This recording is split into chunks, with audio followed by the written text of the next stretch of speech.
Hey there, we have a social and intellectually stimulating full moon in Sagittarius coming up this weekend. Stay tuned to learn about how to soak in the energy of this month's full moon.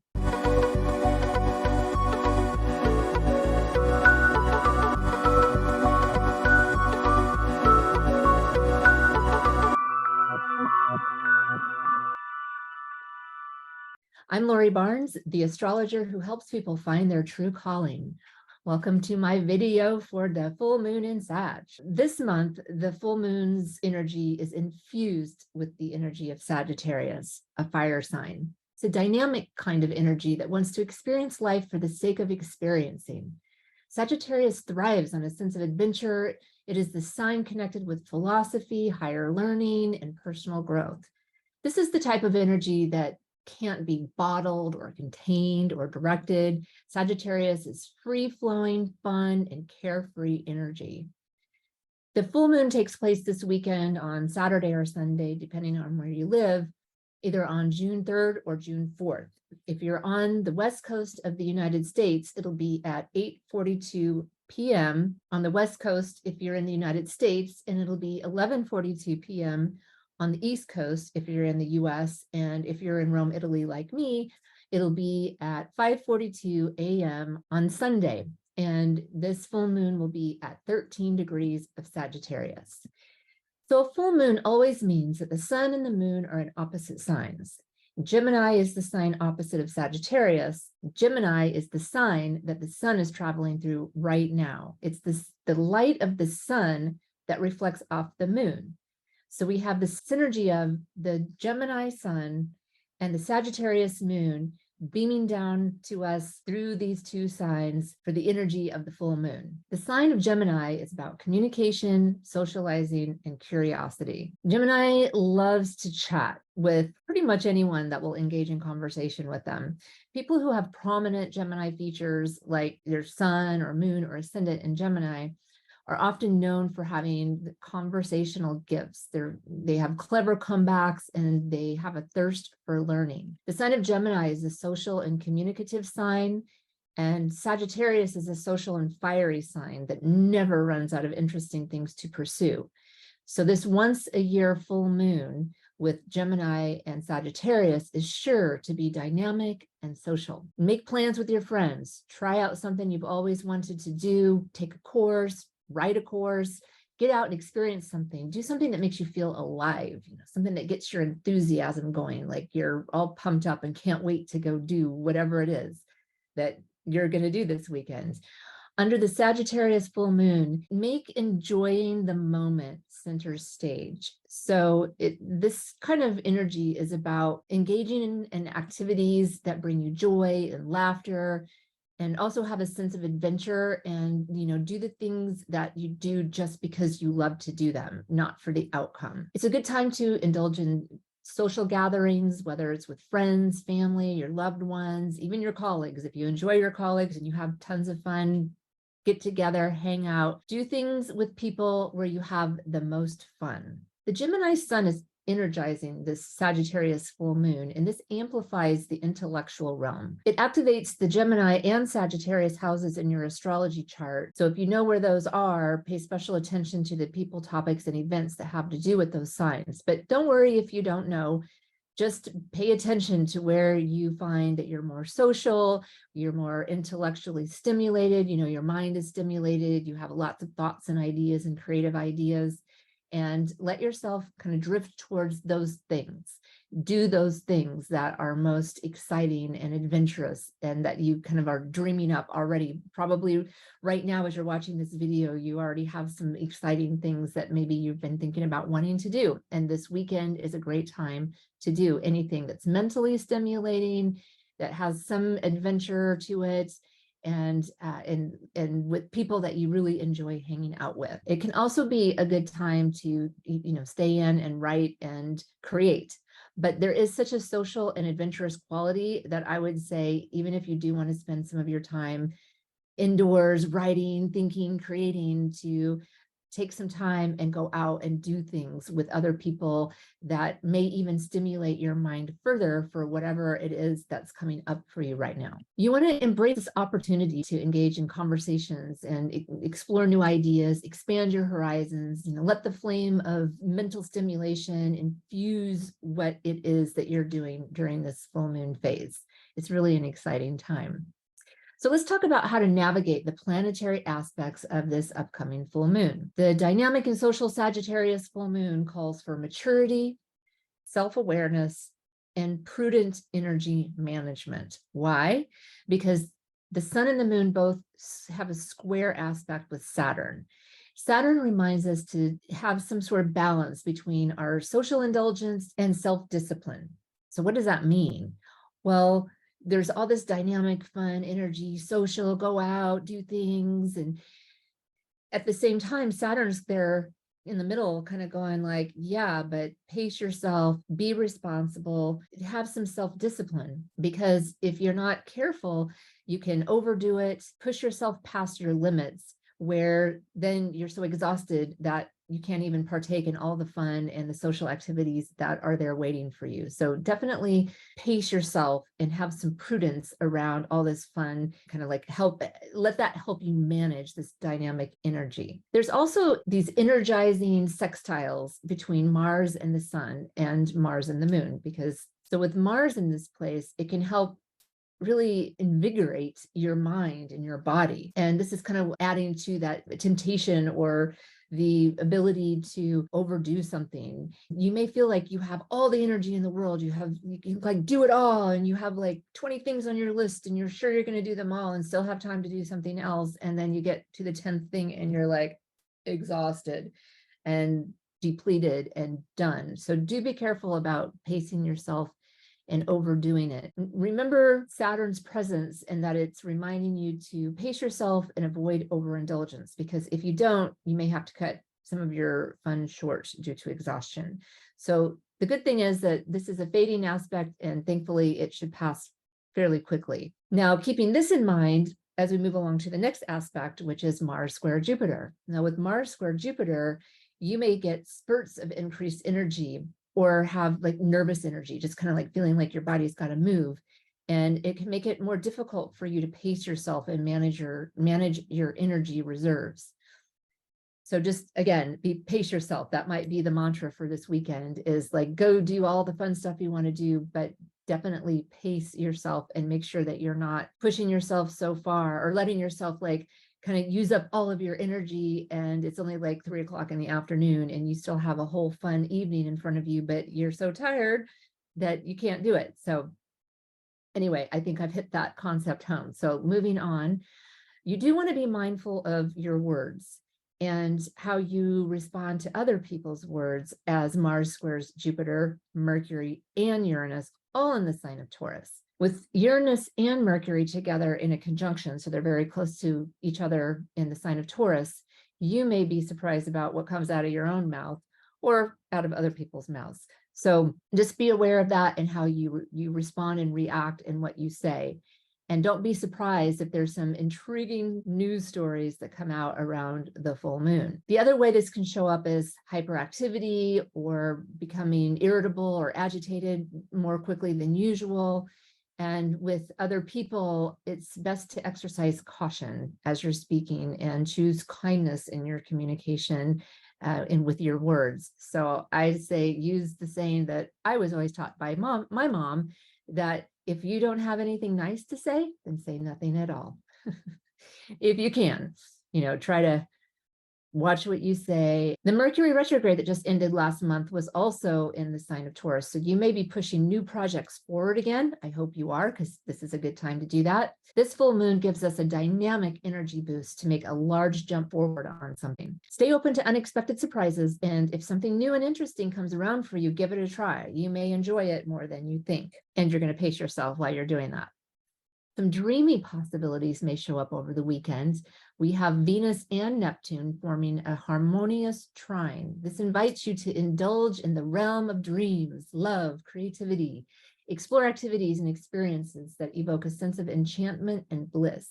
If you meet someone during this time period, give it time before making a commitment, because there can be some illusion. Not all things may be clear at the time that you meet someone this weekend. Though this is an enchanting kind of aspect between Venus and Neptune, it can show up as an illusion or a delusion. And the good thing is you don't have to wait very long to figure out if it's this, mystical, wonderful, romantic type of energy, or if someone is not being forthcoming with all of the information.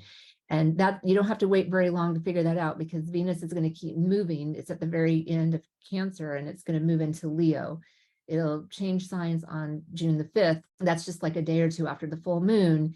And then this connection with Neptune will fade away. I call that taking off the rose-colored glasses. And after those rose-colored glasses come off, you should see more clearly as to what was going on. But do enjoy whatever kind of romantic, spiritual kind of experiences come to you. Just know that there can be things that are hidden and unknown at that time. And this is especially true if you meet someone new and it all seems too good to be true, or just, there's so much perfection that it's likely that, there's not all the information is there. And that's totally normal. When we meet someone, we're always putting our best foot forward, trying to attract and be like a magnet to, meeting someone else.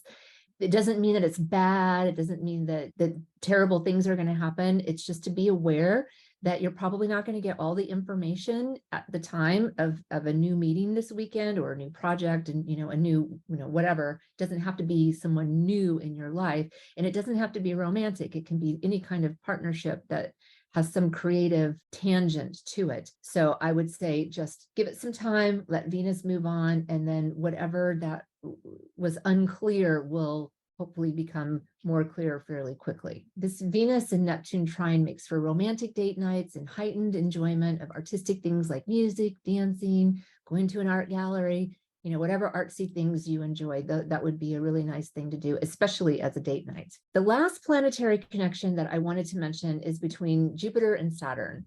They collaborate in an energizing sextile, offering the perfect blend of motivation and structure. This is a great combination that you can use to leverage the potent full moon energy to manifest your goals, push forward your projects, and breathe new life into your vision. Embrace this transformative period by exploring activities that align with your true calling, your desire for personal growth and empowerment. This is the time to push forward as we leave the Mercury retrograde cycle in the rear view mirror. We just got out of that post-shadow period. So we are free and clear from the Mercury retrograde cycle now. So the light's green, it's like all clear ahead, go. All right, I have some ideas for you and some activities for you to do for a Sagittarius full moon ritual. So it's a fire sign. You want to do a ritual that's based on the fire element. If you're not sure, the fire signs are Aries, Leo, and Sagittarius. So fire is the spirit that moves inside of us. It represents our passions, our inspirations, and our knowing intuition.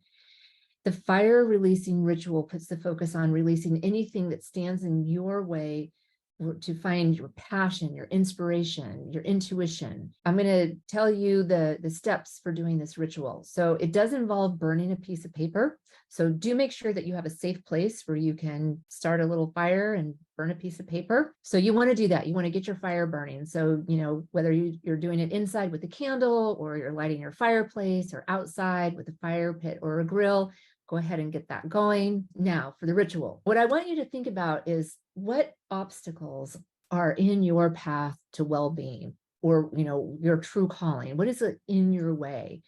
And what things that have to do with your passion, your intuition, your inspiration, where you feel like you're blocked, where you just can't get through to it. That's what you want to release in this ritual. So think about things that are obstacles or blocking your way to finding your inner passion, to, your desire, your goals, your calling. Like, what do you want to do in your life?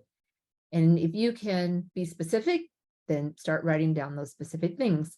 If you're not sure, if you're like, yeah, I know I'm blocked, but I have no idea what it is, I can't figure it out, then write down that you want to burn away whatever is blocking you to the insight of that blockage. Like, you want to release the blockage that's blocking the blockage.